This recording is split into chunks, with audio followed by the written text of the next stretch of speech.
في القلب مشاعر أخفيها قد أشرقت الشمس عليه. بسم اللہ الرحمن الرحیم. فوائد اعتکاف. حضرت عائشہ رضی اللہ تعالی عنہ فرماتی ہیں کہ نبی کریم صلی اللہ علیہ وسلم رمضان المبارک کے آخری عشرے میں اعتکاف فرماتے تھے، یہاں تک کہ اللہ تعالیٰ نے آپ صلی اللہ علیہ وسلم کو اس دنیا سے اٹھایا. پھر آپ صلی اللہ علیہ وسلم کے بعد آپ صلی اللہ علیہ وسلم کی ازواج مطہرات رضی اللہ عنہن نے اعتکاف کیا. معلوم ہوا کہ اعتکاف ایک عظیم سنت ہے. اس عظیم سنت پر سال میں صرف ایک ہی دفعہ عمل ہو سکتا ہے اور وہ بالکل آن پہنچا ہے. اعتکاف کی حکمتیں.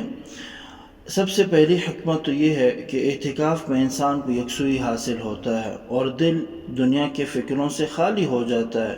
جب انسان تنہائی میں رہے گا تو آہستہ آہستہ دل پوری طرح دنیا کے خیالات سے فارغ ہو کر اللہ تعالیٰ کی طرف متوجہ ہو جائے گا اور اس میں عبادتوں کے انوارات و برکات حاصل کرنے کی صلاحیت پیدا ہو جائے گی. اس میں ایک کام اور بھی انسان کر لیں کہ موبائل فون کے استعمال بالکل بھی آپ اعتکاف میں نہ کریں، تاکہ دنیا کی فکروں سے بالکل فارغ ہو کر یکسوئی کے ساتھ اللہ کی عبادت میں مگن ہو جائیں. نمبر 2، لوگوں کے ملنے جلنے اور کاروبار کی مشغولیت میں جو انسان سے چھوٹے موٹے بہت سے گناہ ہو جاتے ہیں، اعتکاف میں ان سے حفاظت رہتی ہے. لازمی بات آپ راہ پہ چل رہے ہیں، کبھی بد نظری ہو جاتی ہے، کاروبار کر رہے ہیں، کبھی جھوٹ بولیں گے، ان سارے گناہوں سے معتکف آدمی محفوظ رہتا ہے. نمبر 3، اللہ تعالیٰ کا فرمان ہے کہ جو شخص مجھ سے ایک ہاتھ قریب ہوتا ہے میں اسے 2 ہاتھ قریب ہو جاتا ہوں. جو میری طرف چل کر آتا ہے میں دوڑ کر اسے اپنا لیتا ہوں. اعتکاف کرنے والا تو اپنا گھر بار چھوڑ کر صرف قریب ہی نہیں بلکہ خدا کے در پر آ کے پڑا رہتا ہے.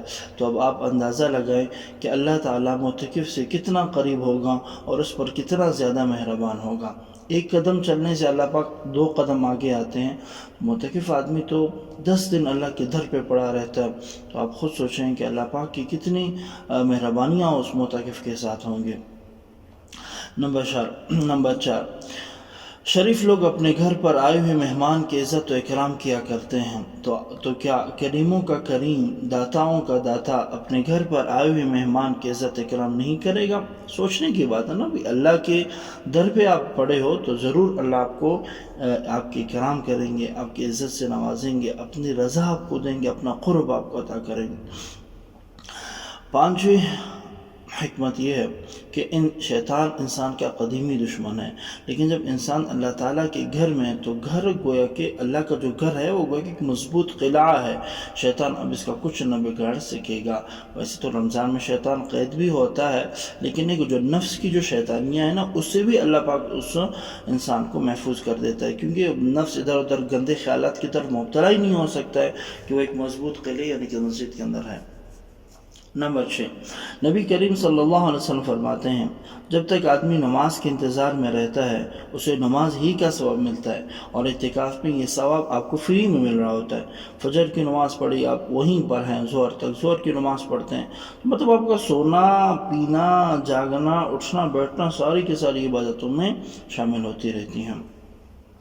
نمبر 7، جب تک آدمی اعتکاف میں رہتا ہے اسے عبادت کا ثواب ملتا رہتا ہے، خواہ وہ خاموش بیٹھا رہے یا سوتا رہے یا کسی اور کام میں مشغول. عبادت کریں گے تو وہ تو بہت بڑے درجے تک پہنچ جائیں گے. عبادت نہ بھی کرے، صرف اٹھنا بیٹھنا سونا یہ بھی عبادت میں شامل ہے. نمبر 8، اعتکاف کرنے والا ہر منٹ عبادت میں ہے تو شب قدر حاصل کرنے کا بھی اس کے ساتھ بہترین وقت ہوتا ہے، کیونکہ جب بھی شب قدر آئے گی وہ عبادت میں مشغول ہوگا، اور شب قدر کی ایک لمحے کی عبادت یہ 1000 سال عبادتوں سے افضل ہوتی ہے. نمبر 9، نبی کریم صلی اللہ علیہ وسلم نے فرمایا قیامت کے دن 7 آدمیوں کو اللہ تعالیٰ کے عرش کے سائے میں جگہ ملے گی. ان میں سے ایک وہ بندہ بھی ہے جس کا دل مسجد کے اندر اٹکا رہتا ہے، یعنی وہ کام کاج کے لیے گھر آئے، دفتر جائے، آفس جائے، کارخانے میں جائے یا دنیا کے دوسرے معاملات کرے تو وہ پریشان رہے، اور جیسا ہی اسے وقت ملے مسجد پہنچے، وہاں جا کر اسے سکون ملے. ایسے لوگوں کو قیامت کے دن عرش کے سائے کے نیچے جگہ ملے گی.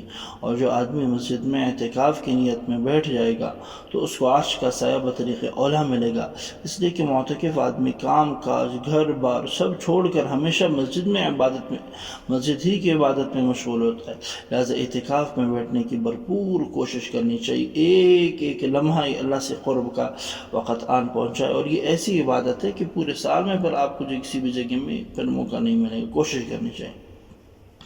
نمبر 10، میدان حشر یہ سختی اور پریشانی کے دن، نرمی اور آسانی کے دن ہوتے ہیں، بڑی خطرناک دن ہے۔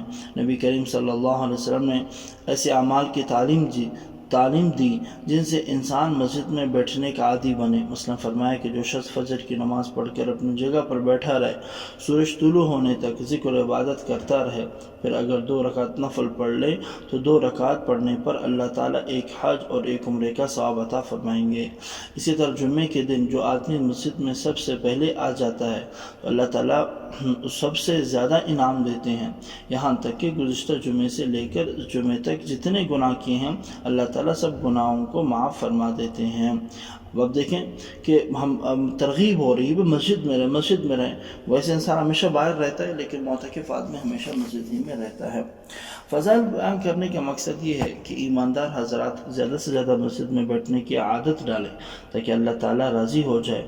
مسجد میں اعتکاف کرنا سنت بھی ہے اور ان تمام عبادتوں کا مجموعہ بھی ہے، اور ہر لمحے عبادت میں مشغول ہوتا ہے، اسی وجہ سے اعتکاف میں بیٹھنے والے بڑی خوش نصیب ہیں اور اس خوش بختی کو حاصل کرنے کا وقت پہنچ چکا ہے۔